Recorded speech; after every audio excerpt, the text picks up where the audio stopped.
Good morning, students. I am your EVS teacher Anuradha Rajput, and today I will teach you chapter number 6, The Animal World. So let's start. First, introduction. Animals stay in groups or herd because it gives them safety. They can fight together. They also stay together so young ones can be trained how to look after themselves.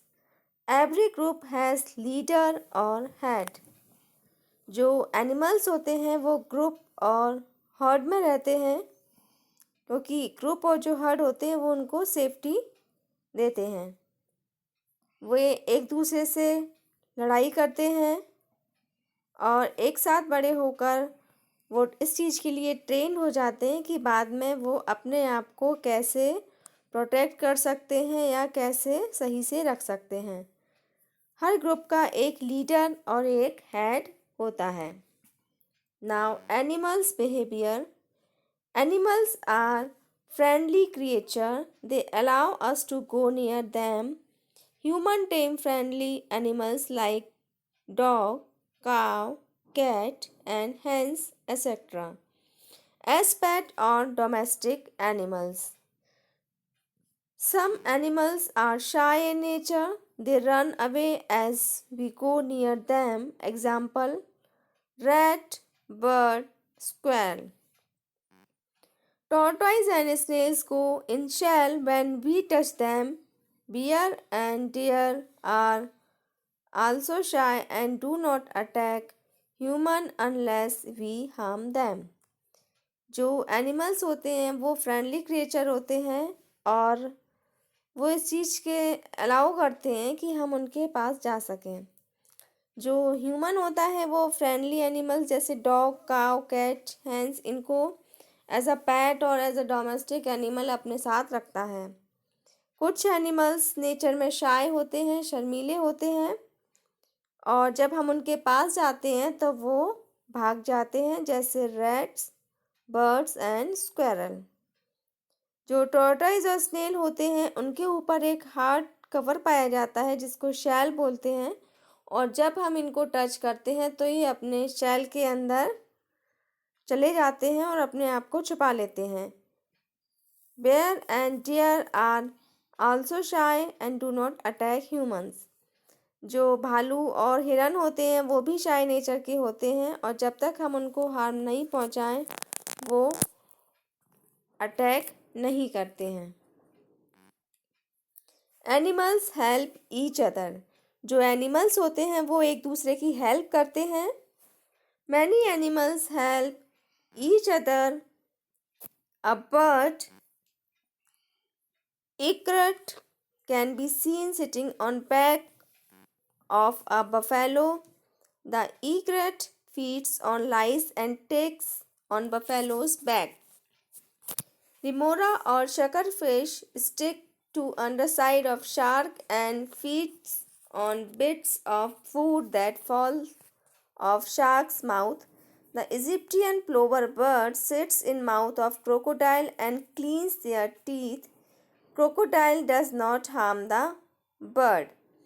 जो animals होते हैं वो एक दूसरे की help भी करते हैं। जैसे एक बर्ड होती है ईग्रेट जो हम बफेलो की बैक पर या पीठ पर बैठे हुए देख सकते हैं। ये जो बर्ड होती है ये बफेलो की पीठ पर पाए जाने वाले लाइज और टिक्स को खाती है और इस तरह उसकी हेल्प करती है। और एक फ़िश होती है जिसका नाम है रिमोरा जिसे हम शकर फिश भी कहते हैं। ये शार्क के ऊपर बैठी होती है और जो शार्क खाना खाती है तो उसके मुंह से जो फूड पार्टिकल्स जो गिर जाते हैं ये उनको खाती है। इसी तरह इजिप्टियन प्लोवर बर्ड भी होती है जो क्रोकोडाइल के माउथ में बैठती है। ये बर्ड आपको दिखाई दे रही है। इसका काम होता है जो क्रोकोडाइल खाना खाता है तो उसके जो टीथ होते हैं उनमें फूड पार्टिकल्स चिपक जाते हैं। ये बर्ड उन फूड पार्टिकल्स को खाती है और क्रोकोडाइल भी इसे कोई नुकसान नहीं पहुंचाता है। Human and animal interaction. Humans have trained animals for different purpose. People in rural areas tame animals to get milk, egg, meat. They also pull cars and plug fields. Dogs are kept as guard and companion at home by people. जो human होता है वो different purpose के लिए animals को train करता है। जो गांव में रहने वाले लोग होते हैं वो दूध, अंडा और मीट के लिए एनिमल्स को पालते हैं।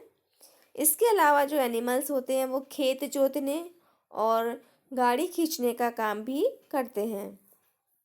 डॉग्स को घरों में रखवाली के लिए रखा जाता है।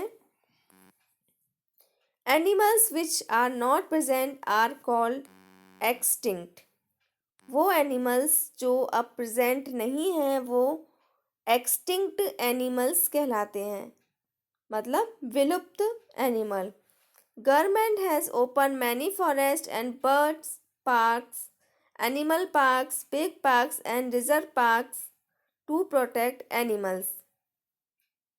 जो गवर्नमेंट है उसने बहुत सारे forest, bird park, animal park, tiger parks और रिजर्व पार्क्स खोल रखे हैं एनिमल्स को प्रोटेक्ट करने के लिए या सुरक्षित रखने के लिए। Big ears and small ears. Animals with backbone are called vertebrates. Animal without backbone are called invertebrates. वो एनिमल्स जिनकी बैकबोन होती है उनको हम वर्टिब्रेट्स कहते हैं, और वो एनिमल्स जिनकी बैकबोन नहीं होती है वो इनवर्टिब्रेट्स कहलाते हैं। Animals hear with help of ears. Ear help them to determine which direction sound is coming from. जो एनिमल्स होते हैं वो कानों की मदद से सुन सकते हैं और कान उनको हेल्प करते हैं इस चीज़ को डिटरमाइन करने में, पता करने में कि साउंड कहाँ से आ रही है। Bags make loud cries that can't be heard by humans. Sound waves bounce off the surrounding objects and echo back. This is how birds search for food. Animals like dog, cat, etc. have movable ears to know where the sound is coming from. Polar bear have small nerves which it flattens during swimming to swim faster. Birds have two tiny holes to listen. Snake can't hear. They use vibration from ground. Dolphin also hear through producing clicking sounds which echo back. जो bats होते हैं चमगादड़ वो चिल्लाते हैं ज़ोर से और उनके जो साउंड होती है वो ह्यूमन नहीं सुन सकता है, और जो साउंड वेव्स होती हैं उनकी वो बाउंस होती हैं सराउंडिंग से अब टकरा के, और जो इको बैक आती है उसकी हेल्प से वो पता कर सकते हैं और खाना भी वो इसी तरीके से ढूंढते हैं। बहुत से एनिमल्स जैसे डॉग, कैट, इनमें मूवेबल ईयर्स होते हैं जिसकी हेल्प से वो पता कर सकते हैं कि जो साउंड है वो किस दिशा से आ रही है। पोलर बियर्स में छोटे छोटे नर्व्स पाए जाते हैं जो स्विमिंग के दौरान फ्लैट हो जाते हैं और उनको स्विम करने में हेल्प करते हैं, इससे वो फास्टर स्विम कर सकते हैं। बर्ड्स के भी तो छोटे छोटे होल्स पाए जाते हैं सुनने के लिए। जो स्नेक होता है वो सुन नहीं सकता है, तो इसलिए जो वाइब्रेशन आती हैं ग्राउंड से वो उसको फील करता है। डॉल्फिन भी क्लिकिंग साउंड निकालती है, प्रोड्यूस करती है, और जो इको बैक होता है उसकी हेल्प से वो सुनती है। Now hair, fur and feathers. Mammals have hair. Animals that live in hot areas only have skin cover and have less hair. Camel, zebras, tigers, etc. have short hairs. Animals in cold areas need to keep themselves warm and thus have thick coat of hair over body. It traps the air and keeps their body warm. जो mammals होते हैं उनकी body पे hair पाए जाते हैं, और वो एनिमल्स जो हॉट एरिया में रहते हैं तो उनके या तो सिर्फ स्किन कवर होता है और अगर लेस होते हैं तो बहुत ही कम हेयर होते हैं। जो कैमल, जैबरा, टाइगर्स होते हैं इनमें शॉर्ट हेयर पाए जाते हैं। जबकि जो कोल्ड एरिया में रहने वाले एनिमल होते हैं वो अपने आप को वार्म रखने के लिए इन पर थिक कोट पाया जाता है हेयर का, जो इनकी पूरी बॉडी में फैला होता है और इससे वो एयर को ट्रैप करते हैं और अपनी बॉडी को वार्म रखते हैं। Sheep have thick woolly coat to keep them warm. Yaks live in cold area of India and Tibet in Himalayan region. They have thick shaggy hair and woolly fur. Birds have feather to keep them warm. जो sheep होती है उस पर एक मोटी woolly coat पाई जाती है जो कि उसको वार्म रखती है। याक जो कोल्ड एरिया में रहता है इंडिया के और हिमालयन रीजन में रहता है, उनकी बॉडी पर भी थिक शैगी हेयर पाए जाते हैं और वूली फर पाए जाते हैं जो उसको वार्म रखते हैं। बर्ड्स होती है उनकी बॉडी पर भी फैदर होते हैं जो उनको वार्म रखने का काम करते हैं। Water birds have oil glands to make them waterproof. जो वाटर बर्ड्स होती हैं उनमें ऑयल ग्लैंड्स पाई जाती हैं जिससे वो उनकी बॉडी को वाटरप्रूफ बनाए रखती हैं। Birds like cormorants and darters don't have oil glands. कुछ बर्ड्स जैसे कॉर्मोरेंट्स एंड डार्टर्स इनके ऑयल ग्लैंड्स नहीं होती हैं, so they spread their wings in sunlight to dry their wings. तो इसलिए वो सनलाइट में अपने विंग्स को स्प्रेड कर लेती हैं, फैला लेती हैं सुखाने के लिए। Reptiles like snake, lizards and crocodile do not have hair.